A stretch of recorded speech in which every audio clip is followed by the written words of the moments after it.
안녕하세요. 4월 9일 매일 성경 함께 나누겠습니다. 첫 번째 문단입니다.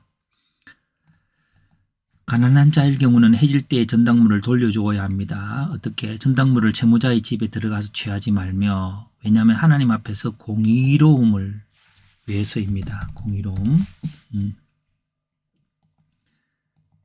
그가 옷을 입고 자며 너를 위하여 축복하게 되기 때문이지요.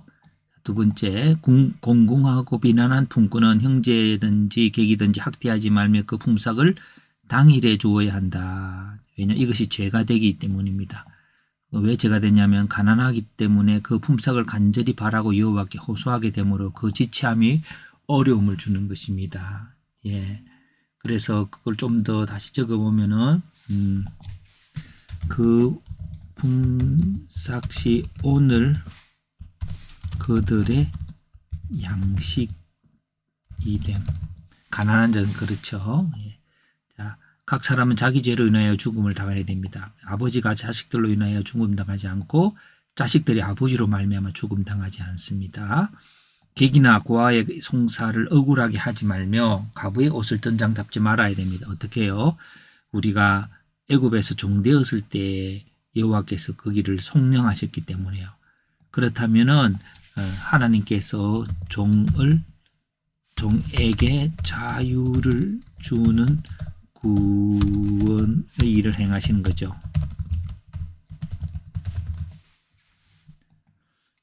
그런 하나님의 일에 우리는 동참해야 되기 때문에 이런 종으로 있는 나그네로 있는 자들에 대해서 하나님 역사를 볼 수 있어야 한다는 것입니다.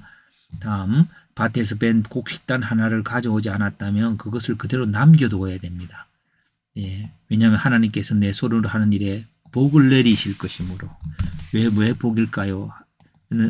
나그네 고아 가부를 위하신 하나님을 보며 어떻게 해요? 감람나무를 떤 후에 그 가지를 다시 살피지 말고 따려고 포도를 딴 후에 그걸 남은 걸 다시 따지 말고 애굽 땅에서 너희가 종되었던 것을 기억하면서 하라고 했습니다.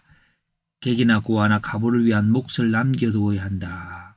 그래서 이제 가난한 자를 위한 공이라는 제목으로 패턴을 해보았습니다.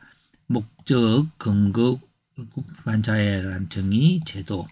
목적은 하나님께서 손으로 하는 일에 복을 내려지도록 죄가 없어야 되겠죠. 근데 그 죄라고 하는 것은 가난한 자의 생활에 대한 보장이요. 대한 보장이 되지 않는 사회는 죄악된 사회이라고 볼 수 있습니다. 예. 자, 근거는 애굽에서 너희가 종이 되었을 때 여호와께서 너희를 거기서 속량했습니다. 그 하나님의 행하심, 하나님의 정의, 그게 바로 종을 자유케 하는 것이고 가난한 자로 풍성하게 하는 거죠. 궁핍한 자가 이렇게 있습니다. 여기는 이거는 그 주위 사람들이 없음. 고아는 부모가 없음. 과부는 남편이 없음.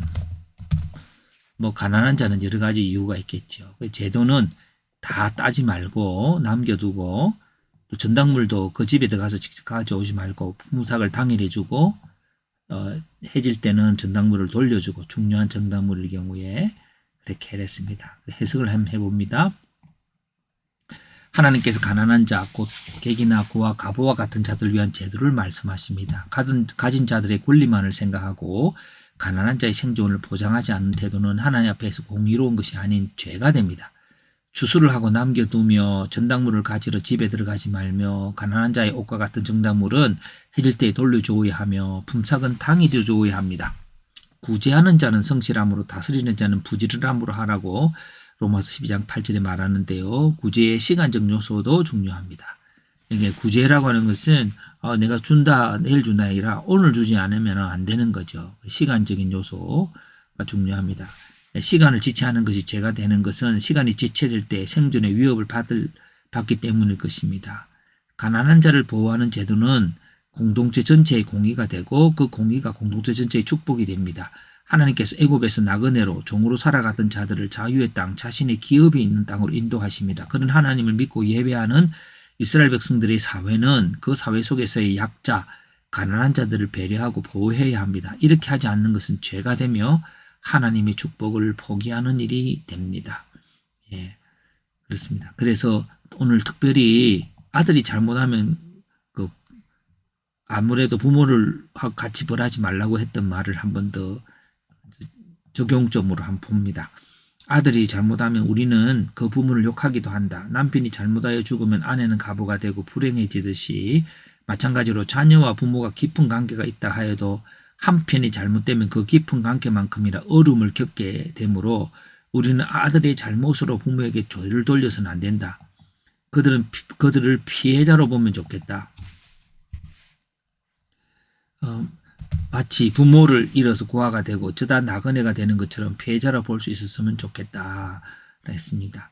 자, 그래서 오늘 우리가 어떤 사람의 잘못을 보면 그 잘못한 자의 가까운 분들을 비난하는 습관에서 벗기는, 예, 그렇게 벗어나야 될 것입니다. 그렇게 하나님의 명령입니다. 그것이 어쩌면 작은 자이죠. 옆에 자기 주위에 잘못된 사람, 비난받을 사람을 두고 있는 그 자체도 작은 자에 속할 수 있습니다. 예.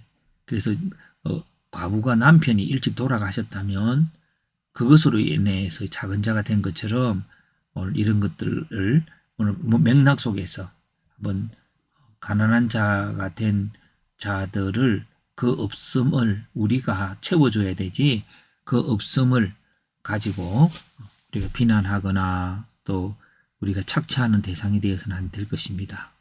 그렇게 하면 하나님의 복이 떠날 것입니다.